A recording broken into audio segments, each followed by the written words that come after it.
तर कता कता ढङ्ग नपुगेको हो कि भन्ने चाहिँ लाग्छ र त्यो स्वीकार्नुपर्छ। If you don't know what you don't know then you don't know, really you don't know. त्यसैले गर्दाखेरि मलाई के थाहा छैन भन्ने कुरा आफूले जान्नु पर्दछ र त्यो कुरा सिक्नु पर्दछ। यो सुन्दर पिचाई गुगलको सिइओले भन्नुहुन्छ, the day you feel that you have learn everything you are almost dead. जुन दिन तपाईँ यो सोच्नुहुन्छ कि तपाईँलाई सबै चिज थाहा छ, त्यो दिन तपाईँ मृत्यु समान हो। त्यसैले गर्दाखेरि हामीले हरेक दिन यो राज्य प्रणालीको सञ्चालनको कुराहरूमा यो कुरा कतैतिर अझै ढङ्ग सुधार्नुपर्छ कि जस्तो चाहिँ लाग्छ। समाज शिक्षित नभएसम्म त्यहाँ राजनीति जीवित रहँदैन। यदि राजनीति जीवित छैन भने लोकतन्त्र जीवित हुँदैन। यदि लोकतन्त्र जीवित छैन भने समाजमा सामाजिक सन्तुलन जीवित रहँदैन।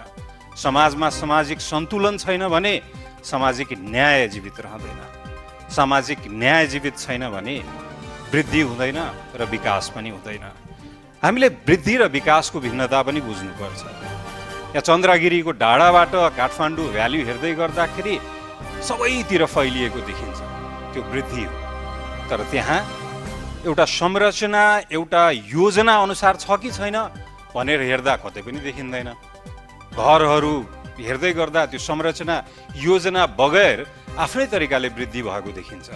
पहिला पहिला काठमाडौँ भ्यालीभित्र, उपत्यकाभित्र ठुलो ठुलो दरबार बन्थ्यो, ठुलो ठुलो संरचनाहरू बन्यो।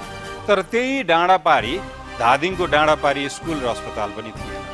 त्यो वृद्धि थियो, विकास थिएन, किनकि त्यहाँ सन्तुलन थिएन, त्यहाँ दिगोपन थिएन।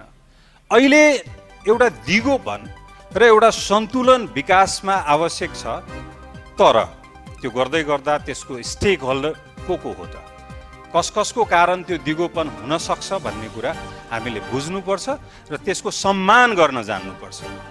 यो देशमा अहिले दिगोपन, सन्तुलित समुन्नित विकासको लागि दिगोपनमा स्टेक होल्डरहरू एउटा मधेस छ, अर्को प्रवास छ, अर्को निजी क्षेत्र छ। तर हेर्नुहोस् न, दुर्भाग्य तीनै असुरक्षित छ। मधेसमा भर्खरै आगो बल्यो, हामीले जसोतसो निभाउन सक्यौँ। तर म सरकारलाई यही सम्मानित सदनबाट सन्देश दिन चाहन्छु, आगो निभेको हो, दाउरा निभेको छैन। त्यसैले गर्दा त्यसमा सचेत भइराख्नुहोस्। अब त्यहाँ 25 रुपियाँको चिप्स खोसिन्छ, तर सन्तुलन छैन भन्ने कुरा हेर्नुहोस् न। एयरपोर्टमा त ब्लू लेभल र ल्यापटप ल्याउन दिनुभएको छ। हाम्रो मधेसको बोर्डरमा 25 रुपियाँको चिप्स किन खोज्दैछ तपाईँको त्यहाँको सीमामा रहेका सुरक्षाकर्मीहरूले? किन सन्तुलन छैन? किन बोर्डरमा आउने गरेको गरिबलाई त्यो व्यवहार गरिन्छ र एयरपोर्टमा आउँदै गरेको धनीलाई अर्को व्यवहार गरिन्छ? कहाँ से आते हैं ये लोग और कहाँ से आते हैं ये सोच भन्ने ठुलो प्रश्न सोध्दैछन् हामीलाई। किन असन्तुलन छ तिमीहरूबाट? त्यो व्यवहार किन सन्तुलित छैन भनेर। यो डिस्पोजेबल इन्कम मधेसमा एकदमै हाई छ, खर्च लायकको आम्दानी।